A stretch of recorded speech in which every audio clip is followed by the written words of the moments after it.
It's my third workout for the week. I've also done a kilometre swim, and walked every day with the dog, which is kind of non-negotiable. I mean, the dog just wakes me up at 5 and I'm off. But what I wanted to reflect on is the power of some of the strategies I'm using to build a habit around some of these fitness routines. The first one is simply about the strategy of intention, and that's setting the goal and having the intention to exercise in the first place.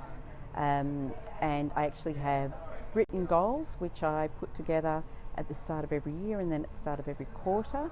And my exercise routine is actually written out as part of my goal. So I've set the intention to actually exercise on a regular basis, and I have put time in my calendar to exercise every day.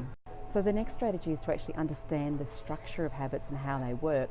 And for this, I draw heavily on the work of Charles Duhigg in his book, The Power of Habit.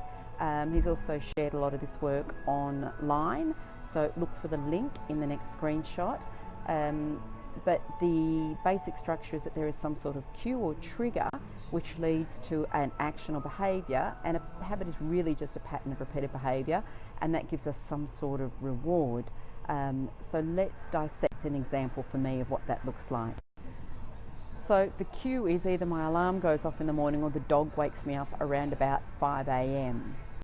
The behaviour is that I simply get out of bed, get dressed into my walking clothes, and as quickly as possible pick up the dog and get out of the door to take her out for a walk. Now the trick with this, of course, is this becomes an automatic repeated action.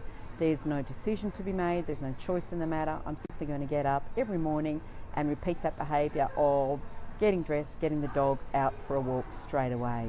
In terms of reward, the rewards are all intrinsic here, although perhaps the fact that I'm not having to clean up wee on my balcony because I live in an apartment and the dog's weeing outside is an extrinsic reward. But there's also the fact that the dog will be calmer, so I'm more likely to get an uninterrupted period of time to do work when I'm working from home in the morning. And also there's the reward of me kind of getting to wake up feeling good about having gotten some activity at the start of the day. So knowing that triggers or cues and understanding the kind of rewards we get from a behaviour, a part of that cycle, gives you an opportunity to intelligently think through what sort of triggers and rewards to set up for a behaviour that you're trying to shape into a habit.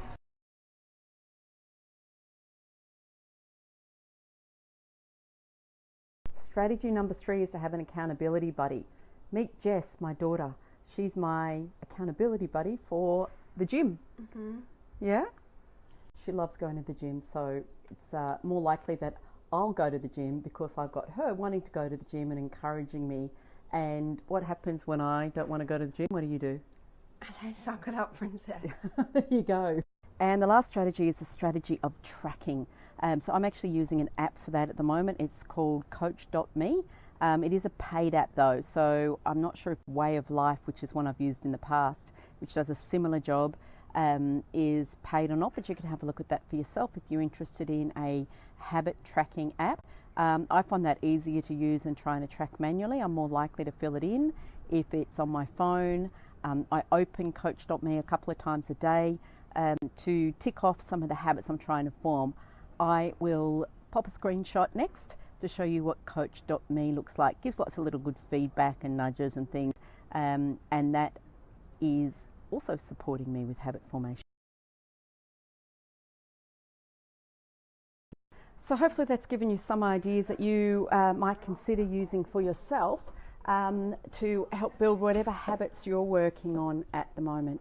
This is a book I recommend if you're interested in different strategies for habit formation. One of the things I like about Gretchen Rubin's work here in Better Than Before is that she does talk about knowing yourself being really important, and gives you 21 different strategies to consider using depending on your own preferences and what works for you.